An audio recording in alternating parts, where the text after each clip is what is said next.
Buenas tardes chicos, ¿cómo están? Espero que se encuentren bien. En esta oportunidad vamos a ver, en esta clase, vamos a ver reanimación cardiopulmonar, un tema muy importante. Vamos a abarcar la reanimación cardiopulmonar en el adulto, en el niño, en el lactante y en la embarazada. Y también vamos a ver un dispositivo que se utiliza en esta circunstancia, que es el dispositivo DEA. Bien. Como para empezar tenemos que recordar que el órgano que sufre esta situación es el corazón, ¿sí? Y el pulmón, fundamentalmente el corazón, que es el órgano encargado de bombear sangre a todo el organismo. Esta sangre oxigenada que es de fundamental importancia y de vital importancia para cualquier ser humano, ¿sí? También recuerden que el órgano está compuesto por 4 cavidades, por vasos sanguíneos, por arterias, que son las encargadas de permitir que la sangre salga de este órgano y sea bombeada.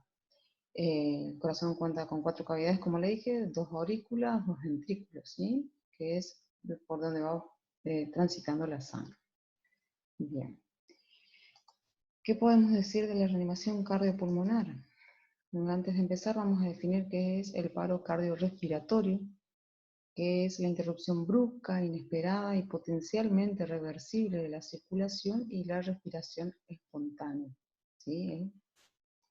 Cuando hablamos de brusca, porque se presenta de forma aguda y reciente, ¿sí? Aparece sin previo aviso, inesperada, no es consecuencia de alguna enfermedad terminal o de alguna patología en especial, no es que uno pueda decir, bueno, aquella persona sufre de tal enfermedad, probablemente tenga en algún momento una parada cardíaca o una parada respiratoria, ¿sí? No, uno no puede determinar qué patología va a hacer que el corazón pare en algún momento, ¿sí? No hay alguna patología en especial.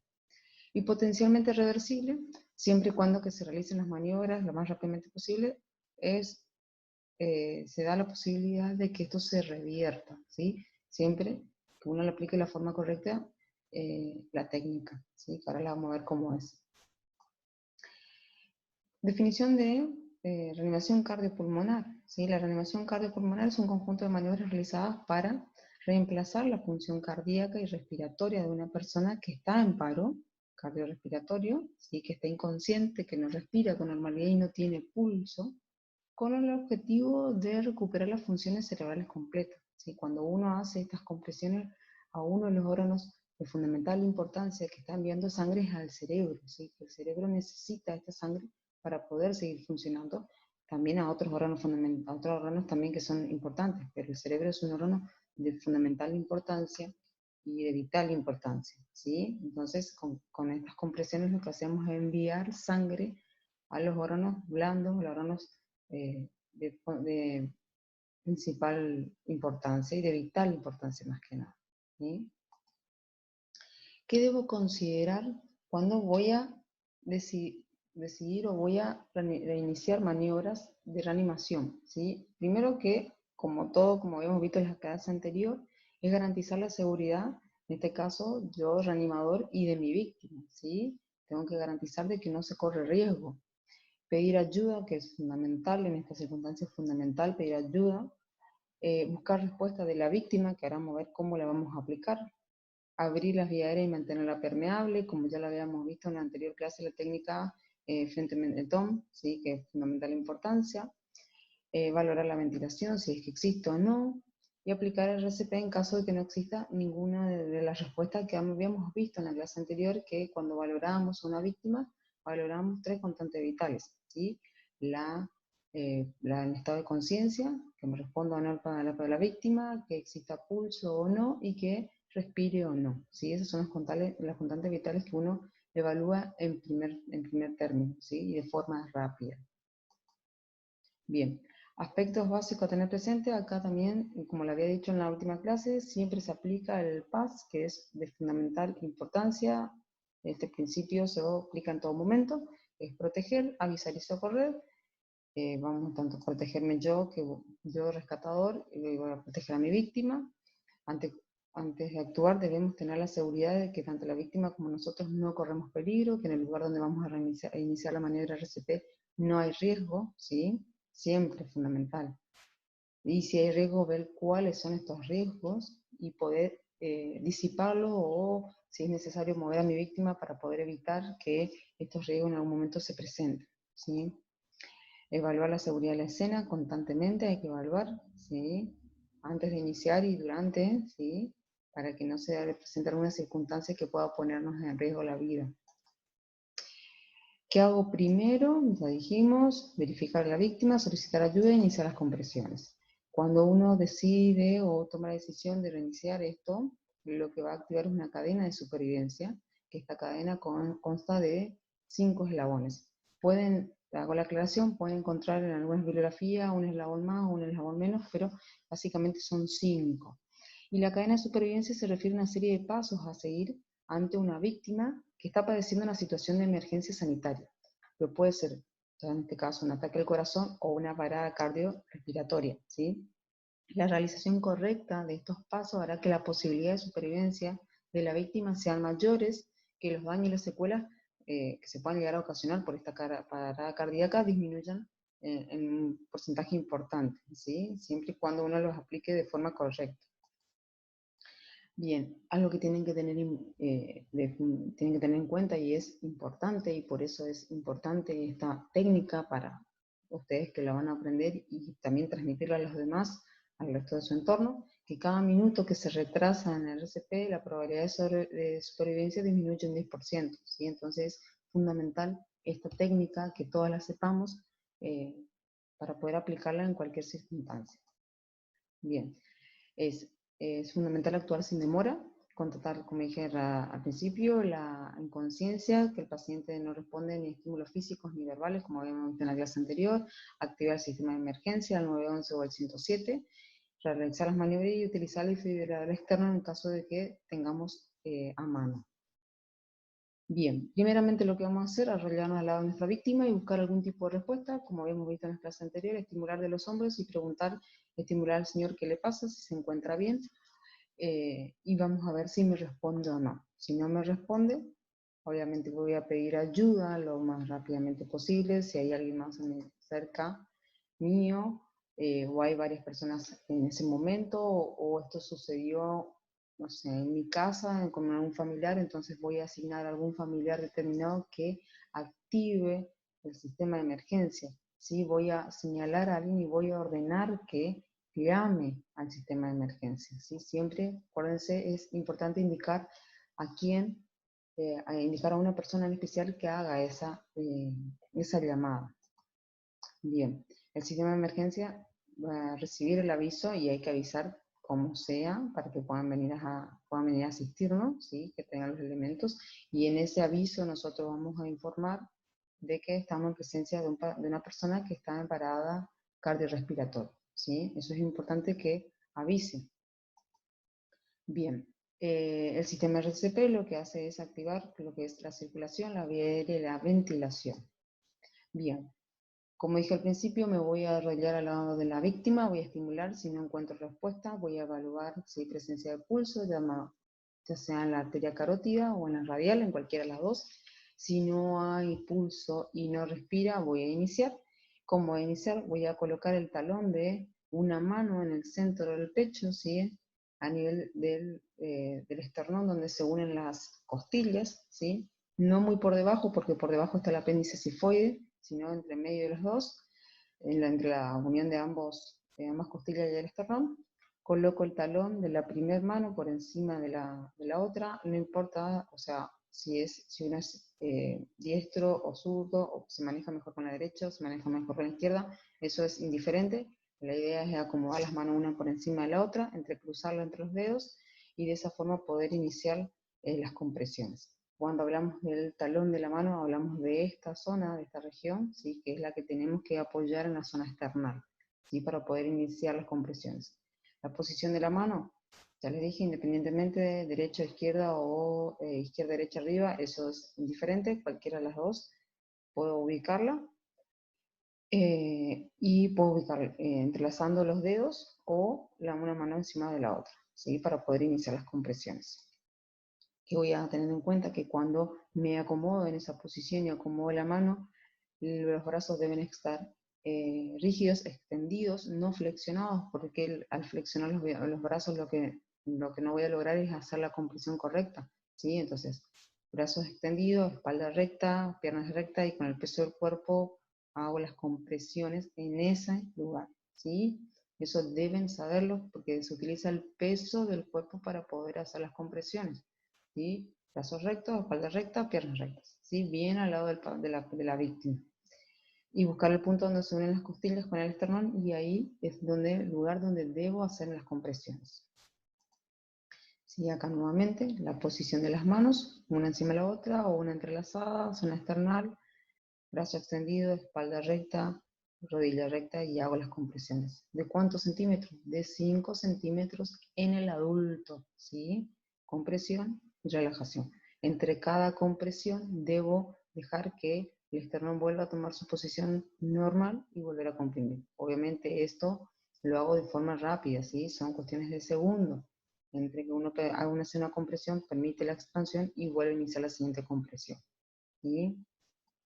Bien, el ritmo son por lo menos 100 compresiones por minuto, ¿sí? Por eso es importante la posición que adopto, al estar cerca, arrodillado, al costado de la víctima, con la espalda recta, las piernas rectas y los brazos extendidos, y utilizar el peso del cuerpo, porque si no se van a cansar antes de tiempo, ¿sí? Entonces es importante eso.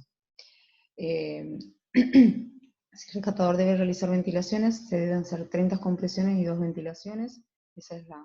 Ahora vamos a ver que existe una variante en este punto de hacer las ventilaciones. Obviamente hoy por hoy, si uno le dice a una persona que haga ventilaciones, obviamente se va a negar por una cuestión epidemiológica de las circunstancias en las cuales estamos atravesando, ¿sí? Pero si no estuviéramos en estas circunstancias, podríamos aplicar 30 compresiones y 2 ventilaciones.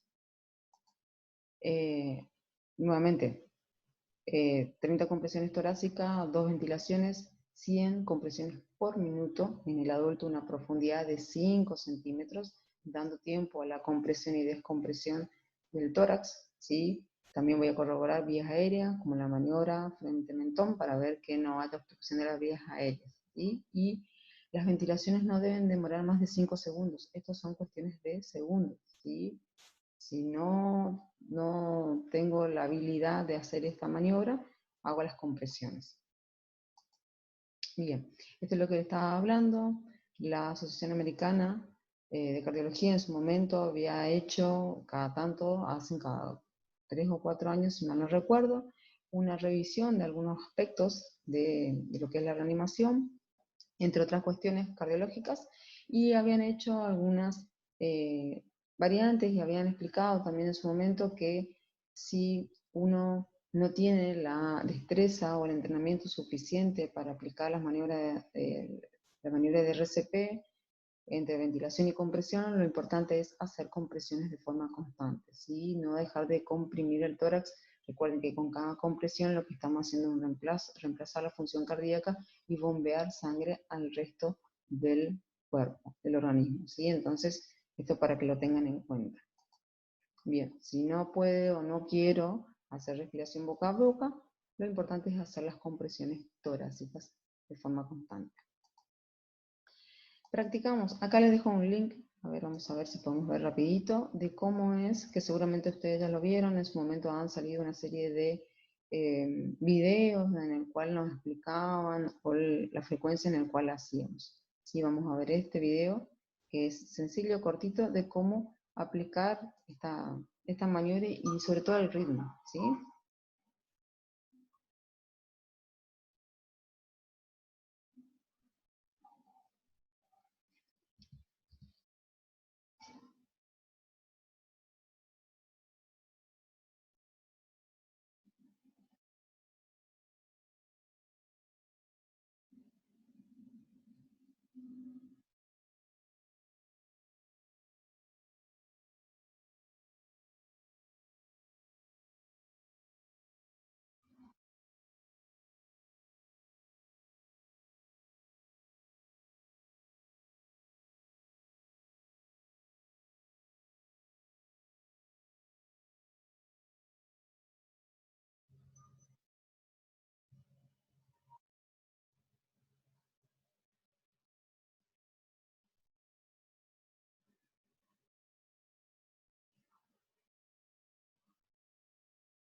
Bien.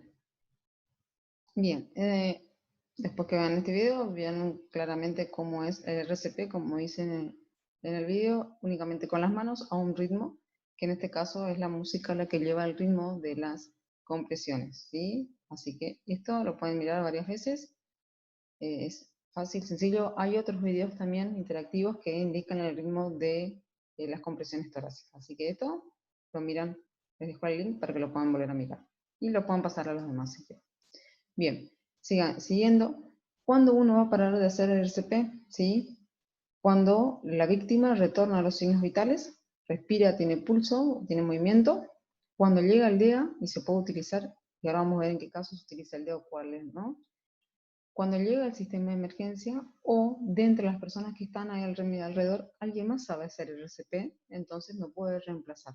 ¿Sí? Esta técnica cansa y a veces las compresiones torácicas al ritmo de 100, imagínense de 100 compresiones por minuto, obviamente llega un momento que uno cansa, pero es fundamental esto. Únicamente se va a dejar de hacer el RCP si la víctima vuelve a tener constantes vitales, si llegó el DEA y se puede utilizar, si llegó el sistema de emergencia o si hay alguien presente que sabe hacer esta técnica, también lo puede hacer. También algo que hay que tener en cuenta si hay riesgo para mí y para la víctima, obviamente ese es el momento en el cual voy a dejar de hacer RCP porque corro riesgo yo y corre riesgo mi víctima. Y buscar si se puede movilizar a la persona a un lugar más seguro. ¿Sí? Si en ese momento yo estaba haciendo RCP y se presentó alguna circunstancia que me pone en peligro, tratar de mover mi víctima y en el caso de que no pueda mover mi víctima, tratar de ver que el sistema de emergencia haya llegado para poder asistirme. ¿Sí? Esas son las circunstancias en las cuales uno puede dejar de hacer RCP únicamente. Entonces, si la persona tiene pulso, respira, se la va a colocar en posición de seguridad. Ya la había nombrado en las clases anteriores. Cuando hablamos de posición de seguridad, hablamos de esto, que toda vez que una víctima inconsciente se recupere de forma espontánea o luego de practicarle algún primer auxilio, ya habíamos visto en algunas circunstancias en las cuales se tiene que poner en posición de seguridad, debe ser colocada en esta posición que evite. Lo que busca es evitar la obstrucción de las vías aéreas por aspiración, ya sea de secreción acumulada, sangre o vómito, ¿sí? Es una posición lateral, ya sea izquierda o derecha. Aquí tienen la técnica, ¿sí? Si hay dos personas en la que vamos a movilizar, con la cual vamos a movilizar a la persona, la idea es colocar a la víctima de costado, de cúbito lateral, ya sea izquierdo o derecho, arrollarse junto a la víctima, que está boca arriba, ¿sí? Procediendo a extender un brazo, ¿sí? Un brazo va extendido al costado del cuerpo, una persona sujeta la cabeza y la toma del hombro, la otra persona toma del brazo y de las rodillas para poder movilizarla y girarla. Luego colocamos el brazo, ¿sí? El que estaba arriba, doblado, flexionado y con la palma de la mano hacia abajo de la cabeza. La idea es que pueda apoyar su cabeza sobre su mano, ¿sí? Y el otro brazo al costado de la espalda. La pierna de arriba flexionada por encima de la otra. Esta es la posición de seguridad, ¿sí?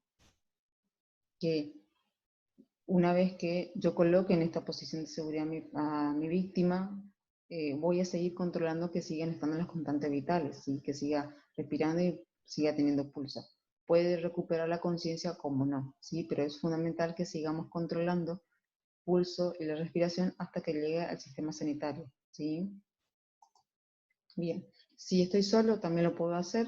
Lo que voy a tener en cuenta es que voy a tener que extender el brazo, ¿sí? En esta posición, cosa de que cuando yo la gire a mi víctima, la cabeza queda apoyada sobre su palma de la mano, ¿sí? La voy a girar, la voy a tomar por la cadera y de los hombros y la voy a girar.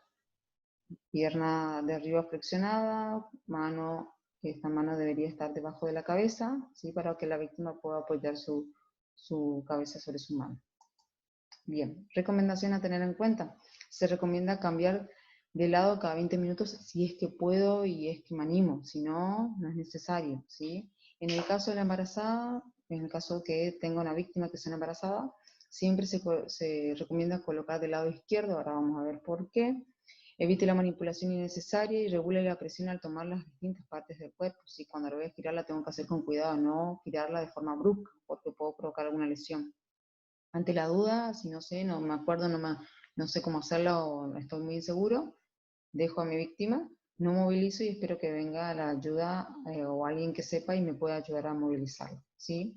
Algo a tener en cuenta que yo en otras clases ya le nombré es que no vamos a movilizar en caso de trauma grave o politraumatismo, en el caso de que sepamos que fue un golpe violento, ¿sí? Que pudo haber provocado alguna lesión, no voy a poder movilizar a mi víctima. La movilización puede agravar alguna lesión, ya sea en columna vertebral o médula, entonces en ese caso no coloco en posición de seguridad a la víctima, ¿sí? Eso tenganlo en cuenta. Bien, acá les dejo otro link para que lo vean de algunas cosas que no se deben hacer. Y ahora vamos a pasar al soporte vital básico en niños y lactantes. En el RCP en niño y lactante tiene algunas variantes, como verán, si recuerdan la anterior cadena de supervivencia, se iniciaba con la maniobra RCP, con el aviso, perdón, y después la maniobra RCP. En este caso la variante es que en el segundo eslabón empieza la maniobra de RCP y luego se da aviso, ¿sí? Ahora vamos a ver esto. RCP básico en el lactante. En la evaluación lo que vamos a observar es si hay respiración y puede ser que sean imperceptibles las respiraciones, entonces lo que voy a hacer es poner mi oído cerca de la nariz y boca del bebé y puedo sentir y notar los movimientos respiratorios a la vez, ¿sí? Coloco al bebé con cuidado boca arriba sobre una superficie rígida o sosteniéndolo firmemente usando su brazo o pierna, ¿sí? Es importante que ubiquemos al bebé en un lugar que sea seguro y una superficie plana para no provocarles lesiones. Si no responde, obviamente, y hay más personas, pido ayuda. Lo otro que puedo hacer es también estimular a ver si el bebé reacciona pellizcando el talón o el codito, ¿sí? O generando un leve golpecito en la planta del pie, para ver si responde o no. Importante, si hay otra persona junto con usted, vamos a pedirle, indicar a una persona que llame al sistema de emergencia, lo mismo que en el RCP en el adulto, también indicamos a una persona que llame. Si no, iniciemos maniobra de RCP. ¿Cómo vamos a iniciar la maniobra de RCP? Vamos a colocar dedo índice y medio en el centro del esternón, ¿sí? Entre los pezones, sin presionar el extremo, que es el apéndice cifoide, como le dije, la unión un poco más por debajo del apéndice, del esternón está el apéndice cifoide, es por encima donde voy a hacer las compresiones. Y vamos a aplicar compresiones hacia abajo, comprimiendo en el lactante, tengan en cuenta acá, que son 4 centímetros nada más. En el adulto era 5 centímetros, y acá en el lactante son de 4 centímetros de profundidad, permitiendo que la expansión entre cada compresión y compresión. Aplique 30 compresiones en el extremo inferior del esternón, haciendo que el pecho se distienda, ¿sí? Luego de cada compresión que se efectúa hay que permitir la expansión nuevamente. Efectuarlas rápida, fuerte y sin pausa, a un ritmo de 100 a 120 compresiones por minuto y 2 insuflaciones. Si hago las insuflaciones, tengo que comprobar que el pecho se eleve, que haya movimientos torácicos, ¿sí? Que haya una expansión del tórax. Eso es indicativo de que el aire está entrando correctamente. Continúa haciendo RCP, ¿sí? 30 compresiones, 2 insuflaciones, ciclos de 5 repeticiones, ¿sí? Si aún no presenta respiración normal, tos o movimiento, luego de haber iniciado las maniobras de RCP, de haber hecho 5, tengan en cuenta 5 ciclos, recién voy a proceder al llamado del sistema de emergencia si es que estoy solo. Eso ténganlo en cuenta, ¿sí? Esa es la variante acá. Y cuando es un lactante, primero inicio maniobra RCP, 5 ciclos, y luego procedo a hacer el llamado, ¿sí? Y nuevamente reactivo mi RCP y sigo con las maniobras. Otra cosa que puedo tener en cuenta, hoy por hoy con los teléfonos celulares lo que me permite es el altavoz, entonces activo el sistema, el número de emergencias y sigo haciendo las compresiones en ese momento mientras voy informando al operador de lo que está sucediendo, ¿sí? Si no respira o no respira normalmente, cubra firmemente con su boca, o sea, con mi boca, la boca del bebé y la nariz para hacer las insuflaciones. Las insuflaciones deben durar 1 segundo siempre y corroborando que el tórax se expande, ¿sí? Hay 2 técnicas. La técnica A, que es con los dedos, ¿sí? Acá, con los 2 dedos en el tórax, o la técnica B, que es tomando con ambas manos y haciendo las compresiones con los dedos pulgares, ¿sí? cualquiera de las dos es la correcta. Siempre tengan en cuenta que si van a hacer cualquiera de estas dos técnicas, el bebé debe estar apoyado en una superficie plana y segura, ¿sí? Cualquiera de las dos es correcta. Importante, no lo dejes solo para hacer personalmente este llamado. O sea, si primero voy a practicar, como le dije anteriormente, primero voy a practicar las maniobras RCP y luego voy a hacer el llamado. Si comienza a respirar por sí mismo, coloque en una posición de recuperación. También a veces lo coloca de cualquier lateral, izquierdo o derecho, hasta que llegue la ayuda. Y obviamente, como le dije, siempre que coloco en posición de lateral, voy a seguir controlando que siga respirando y siga teniendo pulso.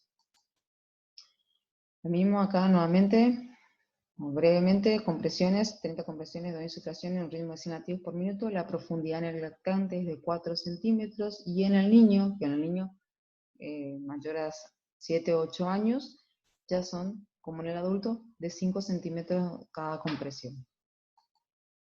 ¿Sí? Acá tienen las imágenes de lo que son ciclos. Acá, acuérdense, en el lactante son con los dedos. En el niño ya es con una palma de la mano, con el talón de la mano con la cual voy a hacer las compresiones. ¿Sí? Y continúo haciendo RCP. ¿Sí? Lo mismo. No se para en ningún momento, se para únicamente, como dijimos en el anterior, únicamente si recupera constantes vitales, si de los presentes hay alguien que sabe hacer la maniobra RCP, entonces sí, o si tengo un DEA, o si llegó el sistema de emergencia, o si hay riesgo para mí, para la víctima, son los únicos momentos en los cuales se suspende el RCP. Si no, debo continuar todo el tiempo hasta que llegue el sistema de emergencia a asistirlo. Le dejo un videito también para que después ustedes lo puedan mirar. Bien, también la posición de seguridad, una vez que recupero las constantes vitales, ya sea en un niño, es la misma técnica, el mismo movimiento, ¿sí? Con cuidado se lo gira y se lo deja de costado, ¿sí? Acá tienen detallado un poquito más el procedimiento para que ustedes después lo puedan volver a leer y recordar. ¿Sí? Les dejo también otro link de otro video para que puedan repasar. ¿Sí? No vamos a tener ahí porque si no se va a hacer muy largo. Y vamos a pasar a lo que es el RCP en la embarazada. El RCP en la embarazada también es como en el adulto. Como ven, nuevamente, la cadena de supervivencia, los eslabones, la llamada, las maniobras, ¿sí? Pero en la embarazada obviamente hay ciertas modificaciones, de que de por sí la embarazada sufre cambios a nivel físico y fisiológico, sufre cambios a nivel cardiovascular, gastrointestinal, hormonal, nefrológico, hematológico, entre una serie de cambios que se van presentando con el correr del embarazo, ¿sí? Entonces, eso es un punto que hay que tener en cuenta. Y otras modificaciones que se presentan también son, dependiendo de la edad gestacional de la madre, o sea, dependiendo de los meses, hay un síndrome que se presenta, que es el síndrome de compresión aorto-cava, ¿sí? Que son uno de los vasos principales por el cual se envía sangre al resto del organismo. Y este síndrome se produce cuando el gestante se encuentra en decúbito, la gestante, perdón, se encuentra de decúbito supino, y es secundario a la compresión de los grandes vasos, la aorta y la vena cava inferior, a nivel intraabdominal, ¿sí? Que si ven en esta imagen, aquí están estos dos vasos, ¿sí? Bueno, entonces se presenta la compresión de la aorta y la vena cava inferior a nivel intraabdominal por el útero gestante, que desencadena una situación de bajo gasto, es decir, una reducción del volumen de sangre y del retorno venoso.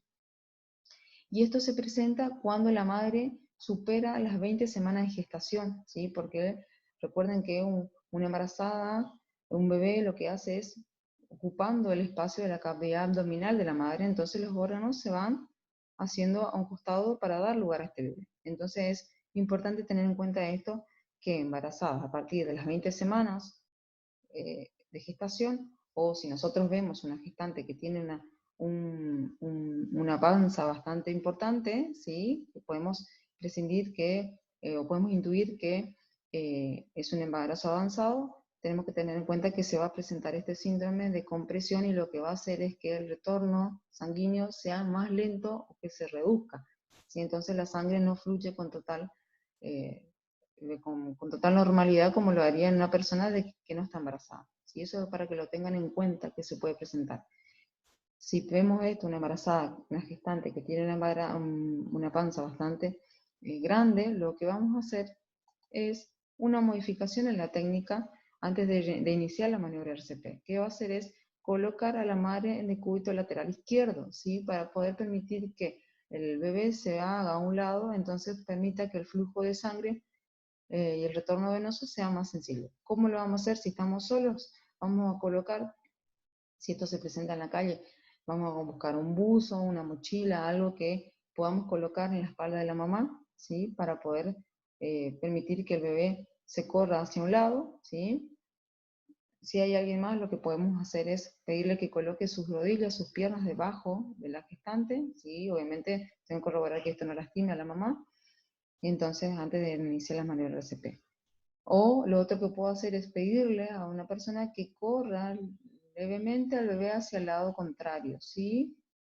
Este movimiento obviamente tiene que ser suave y al lograr que el bebé se corre, obviamente tiene que sostener la panza para que el bebé no vuelva a la posición que estaba anteriormente, ¿sí? Estas son las tres variantes que tienen.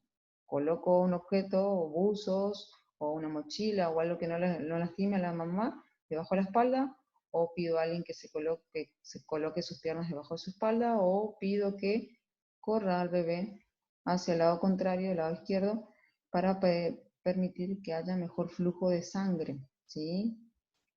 Y ahí sí inicio las maniobras de RCP. Las compresiones son las mismas, los ciclos son los mismos, dependiendo del tamaño de la panza también, las compresiones van a ser un poquito más arriba, ¿sí? De donde veníamos comprimiendo en la parte, entre la unión de las costillas y el esternón, puede ser que lo hagamos un poquito más arriba, ¿sí? Porque obviamente ocupa espacio el bebé, entonces lo voy a hacer un poquito más arriba las compresiones, y después sigo haciendo las mismas compresiones como lo veníamos haciendo en el adulto, ¿sí? En este caso, en el caso de que se dé, que tengamos, en el que se dé en el ambiente hospitalario o que ya esté el sistema de emergencia lo que va a hacer es colocarla sobre la tablilla y en la camilla, obviamente, levantar a 30 grados y iniciar la maniobra de compresión para poder permitir que el flujo de sangre el retorno venoso sea un poco más fluido, ¿sí?